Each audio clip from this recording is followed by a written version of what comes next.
Pine forest আর তার সাথে শাল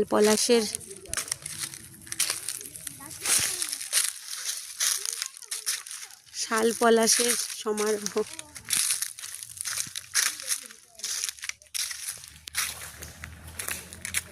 পাতার খসখস আওয়াজ আর শাল পলাশের সমারোহ। এত সুন্দর জায়গাটা, এত জায়গায় ঘুরলাম, কিন্তু এই জায়গাটা যেন একটা আলাদা শান্তি। পাতার আওয়াজ শোনা যাচ্ছে, খসখস আওয়াজ।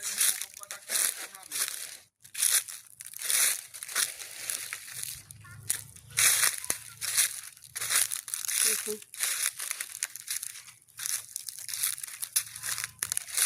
নিরিবিলি এই অরণ্যে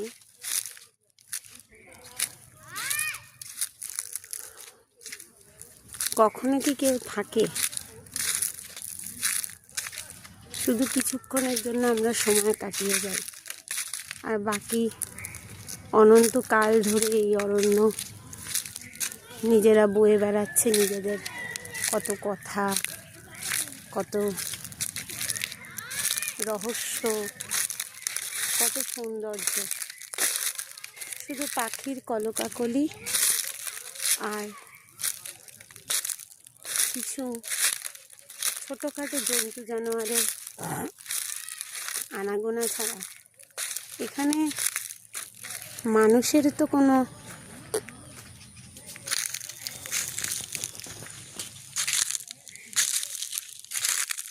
আনাগোনা থাকে না। মানুষ এখানে ক্ষণিকের অতিথি।